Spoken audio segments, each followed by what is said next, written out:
Hola, los saludamos cariñosamente. Hoy día estamos iniciando nuevamente otro capítulo, este es el número 4 del podcast de Pablo Longueira, llamado ¿Por qué me importa? Y antes voy a decir una frase muy importante que la tengan en consideración.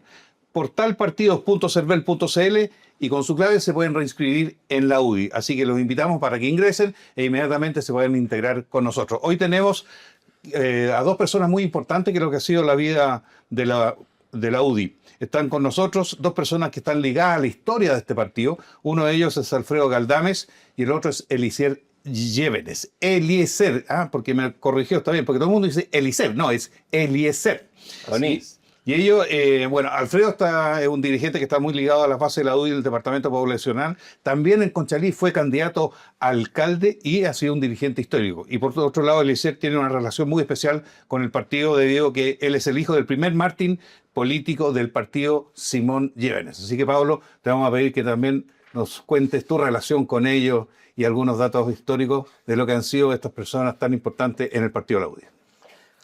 Mira, primero hagamos un comentario, Cristian, de los podcasts anteriores, porque partimos con Víctor Pérez en el 1, después estuvo Julio Ditborg y Carlos Fombal. La semana pasada estuvo la Carola Plaza con la María Angélica Cristi. Los comentarios, para qué te explico, todo extraordinario. Gran conductor. No le puedo creer. Sí, sobre todo las mujeres de las adultas mayores se mueren para el conductor, así que estamos bien. Y la verdad es que hoy día tener aquí a Alfredo y a Eliezer es irnos a lo más profundo de la UDI Popular. Me alegra que estén hoy día con nosotros para que les cuenten a todos cómo comenzó ese sueño Jaime Guzmán de irnos al mundo popular, a las poblaciones, a enfrentar la lucha de clases. Es importante recordarle hoy a los jóvenes que en esa época el 45% de los chilenos vivían en la extrema pobreza. Estoy hablando de la década de los 80, durante el gobierno militar, y el 45% se consideraba pobre además, ¿ya? Hoy día tenemos un país muy diferente, muy distinto. El 80% es de clase media, con una clase media muy diversa, llamémoslo así, en materia de ingresos, y el 80% chileno en todas las encuestas se autodefine de clase media. Entonces, un Chile distinto, diferente. Ya hablaremos en los próximos programas de dónde tiene que estar la UDI en el siglo XXI. Vamos a ir profundizando en estos podcasts ese tema, pero vamos a volver al sueño Jaime Guzmán, que nos convocó a todos a ser un partido comprometido con los más pobres del país. Y los más pobres del país estaban en los campamentos, en las poblaciones. Ya escuchamos a dos alcaldesas ayer que estuvieron en zonas populares, pero aquí vamos a escuchar el origen de la UDI. Primero con Alfredo. Con Alfredo nos conocimos en el año 83. ¿Eso cómo se contactaron ustedes? Alfredo lo puede contar con más detalle. Pero Alfredo fue el primer presidente del Departamento Poblacional de la UDI y obviamente Eliezer, hijo de nuestro primer mártir, que nos tocó enfrentar esa realidad, para mí liderando junto a Luis Cordero el Departamento Poblacional y Alfredo como presidente de ese departamento. Y vamos a los orígenes, vamos al sentido más profundo de por qué se hizo la UDI. La UDI, como yo he dicho en unos programas y aquí, es un partido que tiene que estar donde no hay derecha. Nosotros fuimos a construir derecha donde no había derecha. Ese es el aporte de la UDI a la democracia chilena. Mostrarle un ideario a las personas de libertad para que puedan surgir, progresar. Entonces, aquí hay dos actores maravillosos de esa realidad, de ese mundo. Hay miles de dirigentes que fueron a clavar en muchas poblaciones y campamentos las banderas de la UDI en la década de los 80, que después todos ellos permitieron incluso que la UDI se convirtiera en el partido más grande. Y voy a decir algo que es importante que se sepa. Los que hoy están en el gobierno están ahí por estas generaciones, por este martirio. Yo creo que es muy importante entender, la política es una posta que uno se la va pasando, pero hubo un origen, y el origen está aquí. Creo que no podemos tener dos mejores invitados hoy día, así que feliz de escuchar a Alfredo y a Eliezer en nombre de la Juanita, su mamá, sus hermanos, Simón, en fin, conozco a toda la familia, todos los años acompañamos a la familia con Alfredo, vamos al cementerio ese 2 de abril que fue cuando nos arrebataron a Simón el día 5 años después, fue Jaime Guzmán. Así que, Alfredo, cuéntanos a todos cómo te incorporaste a la UDI. Bueno, yo vivía en Conchalí, hasta el día de hoy prácticamente vivo en Conchalí, desde el año 66, y la verdad que, como cuenta Pablo, la pobreza que había en aquel tiempo era realmente tremenda. Los campamentos eran carpas, eran casas de cartón, casas de nylon, pozos negros, una miseria tremenda. Y como siempre, la izquierda usaba de esa necesidad, ya, y uno la veía de que en realidad, igual que ahora, digamos, a ellos no les importa que el país progrese, digamos, ni les interesa que la gente salga de la situación en que están. A ellos que lo que les importaba era mantener a la gente en la pobreza, porque de esa forma, hasta el día de hoy, ellos aseguran, digamos, tener votantes. Entonces nosotros nos dábamos cuenta, yo desde joven había sido dirigente social de grupos juveniles, en fin, y por lo tanto podía percatarme de eso. Y pude ver, digamos, cómo se comenzó a combatir esa realidad que existía, por un lado desde el punto de vista económico y por otro lado desde el punto de vista político, que tuvimos a un líder como Jaime Guzmán, ¿cierto?, que nos empezó a convocar a los jóvenes, digamos, a incorporarnos a esa lucha por el trabajo social, por tratar de guiar a la gente, por ir a disputarle, digamos, los espacios a la izquierda, al Partido Comunista. Había mucha democracia cristiana también en las poblaciones, y fuimos ahí a hacer gallitos con todo ello, y pudimos irlos desplazando y podernos darnos cuenta, digamos, que en realidad la gente pobre no tiene ideología. Eso era una falsedad que se había difundido mucho durante el gobierno de Allende. Había poblaciones que se colocaba un lienzo y decía: este territorio es marxista o este territorio es comunista. Ya, entonces, bueno, y la derecha tradicional, digamos, tenía temor de eso, ¿cierto? Y recordemos que la derecha no era más que el 25, 27%, y liderado incluso por una persona que tampoco era de derecha en aquel tiempo. Él era nacionalista, que era Jarpa, y la derecha había sucumbido el año 67 en la elección parlamentaria, y que se habían reducido a la mínima expresión. Entonces, y guiados por un líder nacionalista como era Jarpa, habían logrado llegar al 25, 27%, a menos de un tercio del año 73. Por lo tanto, nosotros nos podemos percatar, Jaime nos guiaba, nos enseñaba, nos indicaba, y que teníamos que ir a eso, y además, como él además era muy católico, muy cristiano, a él también le importaba mucho, digamos, poder difundir, digamos, la doctrina, su pensamiento, y uno ve que hasta el día de hoy es el único dirigente que escribía en los medios de comunicación para Semana Santa, para alguna festividad religiosa. Él enviaba un mensaje. Y nosotros, obviamente, yo también me había formado en un colegio católico, el Liceo Santa Gema, de ahí de Ñuñoa, y por lo tanto también me preocupaba esa parte, y nos fuimos a combatir esto, ¿ya? Y fuimos demostrando poco a poco, digamos, enseñándole a la gente, digamos, que, por ejemplo, a mí me tocó mucho trabajar en la Pincoya. Nos dividimos Santiago entre varios. A mí me tocó del Mapocho al norte armar los comités UDI, y nos íbamos dando cuenta de que en realidad la gente tenía problemas y que nosotros teníamos que tratar de enseñarle a cómo ir combatiendo los problemas que tenían. Alfredo, Pablo dice algo que es muy interesante, porque dice: ustedes fueron a los lugares donde no existía la derecha. Así que, por lo tanto, la pregunta que yo te quería hacer: te encontraste con mucha gente que efectivamente no tenía idea lo que era la derecha, no que no existía, no tenía idea quizás, y pensaban de que solamente al otro lado estaban las posibilidades de surgir. Quizás se encontraron ustedes con mucha gente que en realidad no tenía idea de lo que era la derecha. Mira, yo sigo creyendo, Alfredo, más aún, tienes toda la razón. O sea, hubo dirigentes que entraron, que eran incluso el Partido Comunista, Socialista. Acuérdate, Alfredo. Claro, o sea, eso lo fuimos enseñándoles. Claro, enseñábamos, teníamos charlas todos los días. Claro, o sea, por ejemplo, ponte tú en la Pincoya, ya que era una toma tremenda que existía en esa zona, la Última Hora, la Pablo Neruda, la misma Pincoya, en fin, eran poblaciones que el Partido Comunista había formado. tomas que el Partido Comunista había formado. ¿Ya?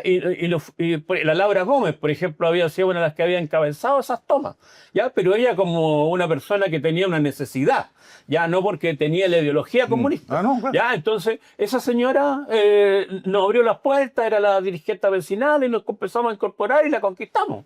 Ya después terminó siendo una dirigente nuestra.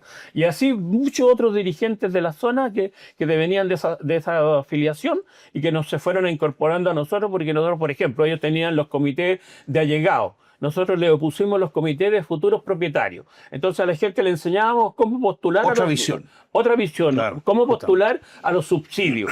¿Ya? La gente tenía necesidad de trabajo y la señora, abuelitas, qué sé yo, nosotros les comprábamos lanas, qué sé yo, tejían, hacían tejido y nosotros esos tejidos los llevábamos a patronato y ahí se los compraban a la gente y de esa manera se iban, por un lado los que querían vendían esos productos, iban haciendo ahorros y en estos comités que fuimos organizando y en la Pincoya debemos haber llegado a tener unos 30 comités de las distintas poblaciones y que hacían todas estas cosas que les señalábamos y que la gente fue dándose cuenta de que en realidad nosotros éramos útiles. Que en realidad fueron aprendiendo y dándose cuenta que había otra realidad que muchas veces estaba oculta.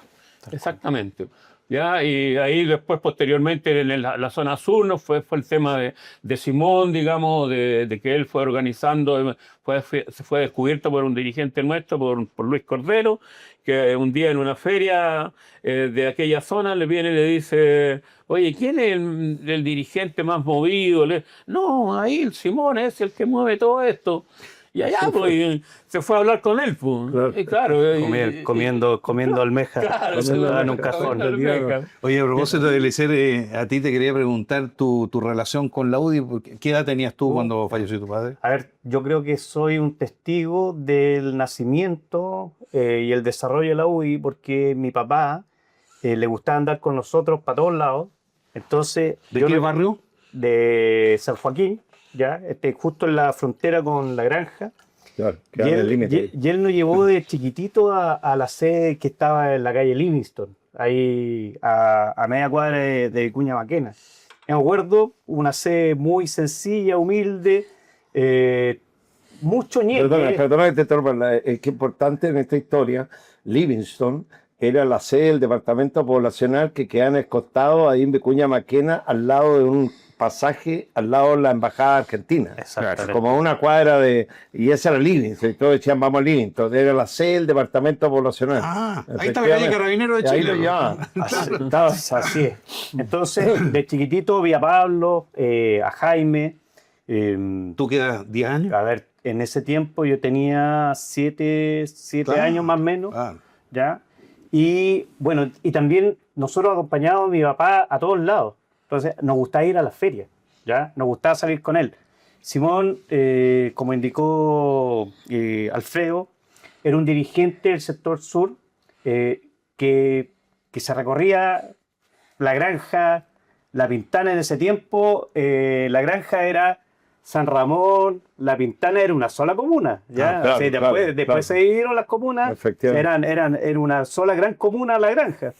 Y eso hacía que conociera las necesidades de gente que realmente estaba en la pobreza. Nosotros éramos una familia trabajadora, humilde, sin grandes cosas, pero así todo Simón se da el tiempo para poder ir a ver dónde se podía abrir una feria, ¿ya? O qué familia tenía una necesidad. Te doy un ejemplo, cuando salíamos temprano en la mañana a las ferias que estaban allá en La Pintana, en la población San Rafael, uno pasaba por la bandera y veía cómo vivía la gente, el campamento Silva Enrique, que estaba también en la pasada, y todo ese movimiento. Cuando iban a buscar a mi papá, yo me acuerdo que ustedes tenían un auto naranjo, un Datsun naranjo, y iban a buscar a mi papá, Pablo, jovencito, Andrés Chadwick también andaba, y salían a recorrer el sector sur para ver a quién más podían ir reclutando. En eso conocieron a Rubén Carbacho también, que era el campamento Silva Enrique. Entonces, todo eso lo viví de chiquitito, ¿ya? Bueno, lo que pasó con mi papá, el asesinato de mi papá, nosotros vivíamos al lado del negocio, así que lamentable tuvimos ese lamento de haberlo visto muerto ya.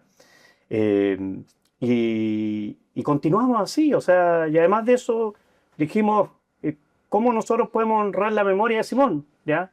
Que también era un poco desafiante, quizás exceso de valentía, porque así como Simón dijo en su momento, no me van a mover y no voy a cerrar mi local, no me van a ver claudicar, nosotros también quisimos llegar a esa apuesta. Y nosotros vivimos allá hasta el año 2012, y en el intertanto, con mi papá muerto, de igual forma seguían atacándonos, ¿ya? ¿Por qué? Porque éramos gente de derecha, porque éramos gente trabajadora, porque no nos dejamos amilanar. Entonces, y esa fue la gran derrota que tuvo la izquierda radical, en este caso el Partido Comunista con el Frente, de no vernos claudicar. Hoy en día, con mis 4 hermanos somos profesionales, mi mamá sola nos sacó adelante. Eso no quiere decir que no nos hayan ayudado, pero la ayuda era distinta, porque también había un tema de sencillez. Yo le puedo dar un ejemplo. Cuando falleció Simón, Fra, en ese tiempo, le ofreció un supermercado a mi mamá. Y mi mamá dijo que no, porque ella quería vivir como vivía Simón.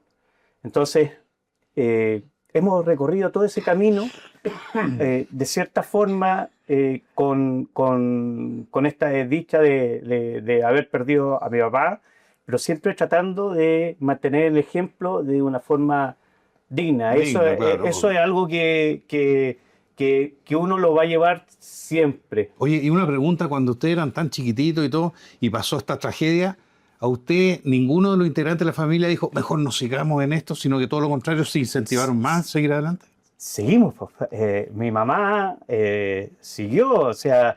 Por eso digo, nadie dijo... Mi mamá fue dirigente, armó la directiva en las comunas del sur, vio y todo, se dio fuerza. Mi mamá era dueña de casa, y mi mamá se metió en la política tanto más que Simón. Claro. Hoy en día están los cuarteles de invierno, pero tú te vas a conversar con mi mamá y puedes estar 2 horas hablando de política. Estamos hablando del nacimiento justamente de la base de la UDI. Yo creo que hay un tema súper importante para que la gente lo entienda, porque es un martirio, porque al final, y por qué se convierten en ejemplo lo que ha hecho la familia de Simón después de su asesinato, porque Simón podría haberse ido de donde estaba, le dijeron que se fuera. ¿Y por qué lo asesinaron? Porque en ese periodo había muchas protestas muy duras, ¿ya? Y Simón y amenazaban, a todos los comerciantes que se abrían el día de la protesta, les quemaban los locales o lo iban a matar. Y todo eso lo sabíamos nosotros, y Simón nunca aceptó irse de donde vivían, ni tampoco no abrir, porque él consideraba que era su libertad de trabajo, ya tenía que sacar su familia adelante, así que no se iba a rendir, y ese coraje que él tuvo le costó la vida, ¿eh? Entonces es una persona que podría haberse evitado, y lo podía haber hecho, ¿ya? Por eso quiero rescatar lo que dice de ser. La Juanita, una mujer maravillosa, porque no solamente sacó la familia, porque aquí no es que lo hayan ayudado, son todos profesionales por mérito propio, es una familia que es un ejemplo para mí, y la Juanita, y hay algo que quiero decir, porque siempre los mártires es gente elegida, ¿eh? Para mí por lo menos, tengo esa mirada, y sobre todo si tenemos una mirada católica, un partido de inspiración cristiana, como es la UDI, como fue lo que Jaime quería. Simón lo único que pidió, a mí nunca se me olvidar esto, era la Biblia. Él leía todos los días la Biblia. Él tenía la Biblia en su velador, y así lo conocimos, y lo único que le importaba era todos los días leer la Biblia. Entonces una persona muy católica, muy creyente, muy libre, y por eso que para nosotros fue nuestro primer mártir, porque se lo podría haber evitado. Él no quiso Absolutamente. evitárselo, ¿te fijas? Y la familia ha sabido llevar con mucha dignidad ese dolor. Nunca le he escuchado una palabra de ataque a alguien. De odio. Jamás de odio, nada.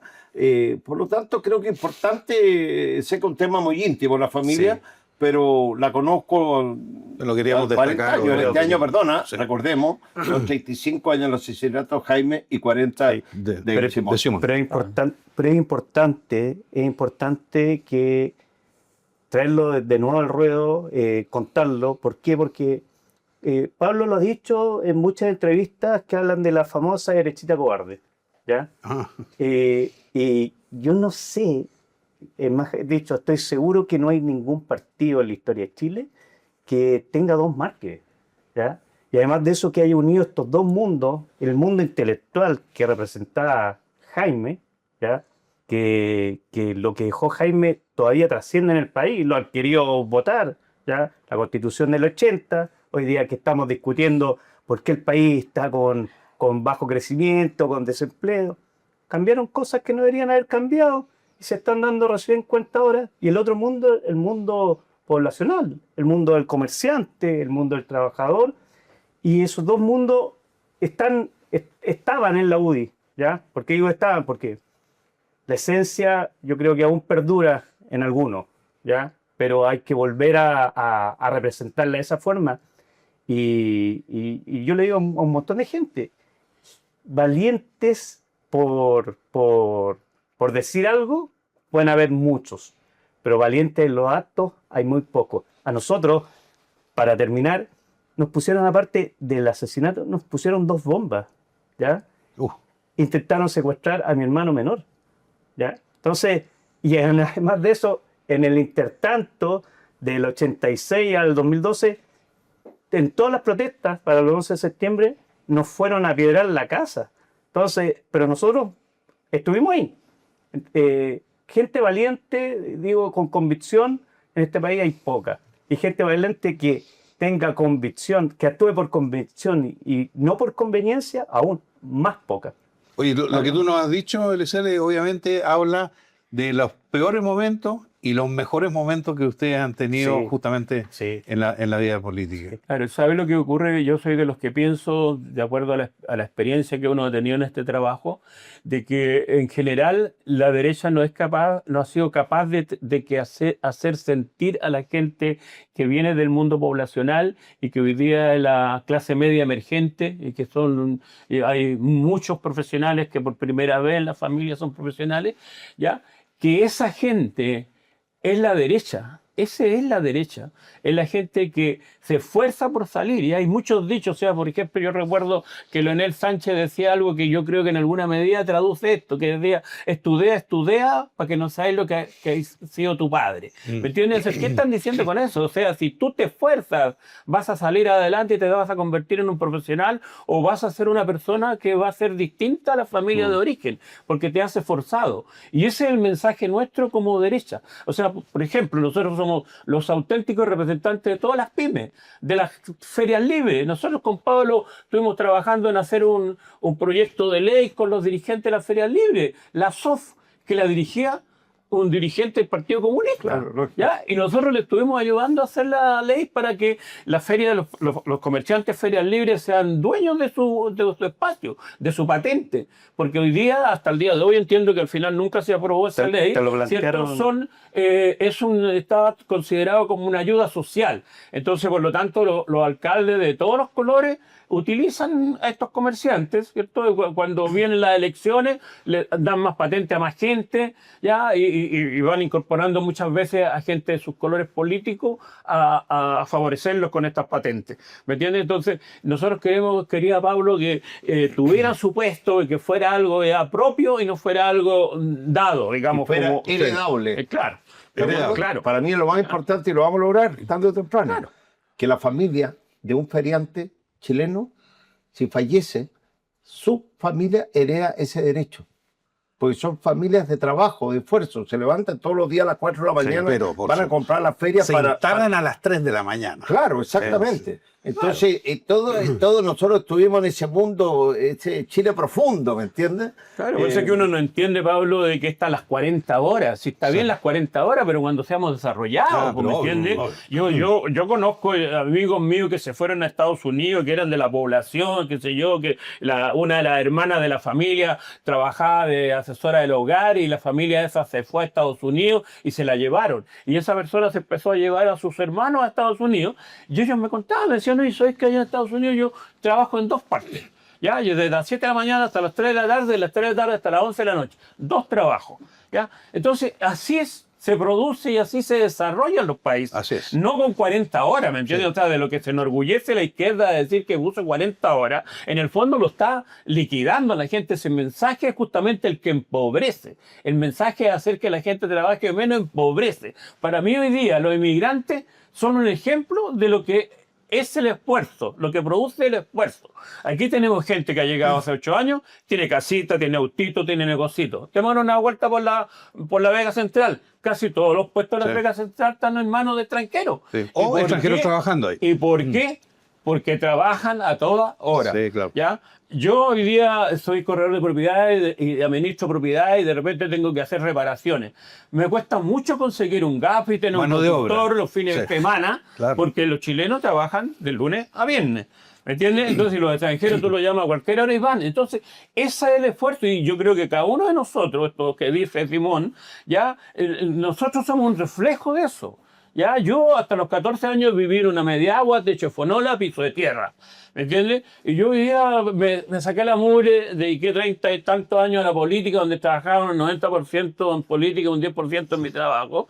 Y yo creo que a lo mejor yo sería millonario si hubiese sido dedicado solo a trabajar. Sí, ese es el servicio público. Pero yo me fui dando cuenta de cómo la gente que se esfuerza y trabaja, tiene yo hasta el día de hoy, trabajo sábado, domingo, festivo, 18, lo que sea, si es que hay trabajo, ¿me entiendes? Sí, que entonces, el mensaje de la izquierda, yo creo que es el que empobrece a Chile. Sí. Ese es el mensaje de la izquierda. Hoy día no les importa, hay más de 1 millón de cesantes y no sé cuánta, la gran mayoría de mujeres, y no les importa después que las defienden tanto. Estamos llegando a los 2 dígitos de cesantes. No, pero yo 2 cosas que quiero de lo que dice Alfredo. No conozco chilenos que trabajen 40 horas. Trabajamos 60. Los pymes de Chile, los comerciantes, las ferias libres, pero si trabajan sábado y domingo para sacar a su familia adelante, ese es Chile real. Sí, claro. Ese es el Chile que tiene que estar la UDI ahí. Te fijas, habló de los inmigrantes. Una de las cosas que vamos a ir hablando en estos podcasts, vamos a tener una vicepresidencia en la UDI de los inmigrantes, porque vamos a acoger a ese inmigrante que se arrancó de una dictadura de izquierda por hambre y se ha instalado en Chile. Muchos ya tienen hijos en Chile. Por lo tanto, vamos a estar ahí con los inmigrantes, porque además son personas que con su experiencia familiar, después de irse de sus países por hambre, porque esa es la realidad, y sacan adelante a sus familias mandando parte de su sueldo, esas tienen que estar conectados con nosotros porque van a quedar en Chile, ya van a ser parte de nuestra realidad y la UDI tiene que ser un partido que tiene que estar con los inmigrantes de Chile, aquellos que se quedan. Y tienen ganas de trabajar. Pero obviamente, eso es muy importante. Entonces, al final, la UDI tiene que estar ahí, tiene que estar el inmigrante, tiene que estar con los adultos mayores, tiene que estar con la inteligencia artificial, tiene que estar con las pymes, con los startups, tiene que estar en los campamentos. Te fijas, tenemos que volver a estar en el territorio donde estuvimos. Yo quiero hacer un comentario porque estos podcasts son para invitar a la gente a inscribirse y a volver a la UDI para que volvamos a esa UDI popular. La familia, yo no sabía, Eliezer, Simón, se habían ido a la UDI y ambos volvieron. Entonces, ojalá muchos de los que nos están viendo hoy día sigan el ejemplo de la familia de nuestro mártir, porque volvieron a la UDI, porque vamos a volver a esa UDI que soñó Jaime Guzmán. Y quiero decirles cómo lo pueden hacer. Hace algunos meses. Sí, quiero decir cómo lo pueden hacer. Antes que siga, portalpartidos.cervel.cl y con la clave única, ahí ustedes pueden reinscribirse en la UDI como lo ha hecho también todos los días me manda gente que volvió, están volviendo. Ese es un punto importante que me gustaría comentar de por qué nosotros volvimos, ¿ya? ¿Y por qué nos alejamos? Aquí la revolución transformadora que generó un hombre del tamaño de Jaime Guzmán generó una energía tal que, como dice Pablo, este gobierno no tiene un antes si no es Jaime, ¿ya? No tiene un antes si no es Simón. La derecha se empezó a consolidar. Alfredo indicó, la derecha, la representación en los años 60, 70, era 25. No. La última elección en la Unidad Popular, el Partido Nacional sacó el 22,3%. Mira, 22%. Ya ni siquiera la derecha era un cuarto en Chile. Exactamente. Entonces, ¿quiénes fueron los pilares? ¿Ya? No estoy desmereciendo a las demás derechas, pero ¿quiénes fueron los pilares fundamentales de esta derecha moderna y que, como digo, generaron una transformación, una revolución para el país? Si Chile lo que es, oye, evidentemente también gracias a los gobiernos de la concertación, pero sostenido fundamentalmente en la relevancia que tenía la UDI. ¿Por qué? Porque la UDI influía. La UDI influía de tal manera que finalmente genera acuerdos. Y por eso el país en los últimos 30 años tuvo los últimos mejores años que pudo haber tenido. Entonces eso se fue diluyendo. La UDI se fue transformando en una sopa ya... Una jalea. Ni siquiera eso, sino que fue perdiendo, como dije, la esencia de Guzmán y la esencia de Simón, la parte intelectual y el mundo popular, y hacer derecha donde no hay.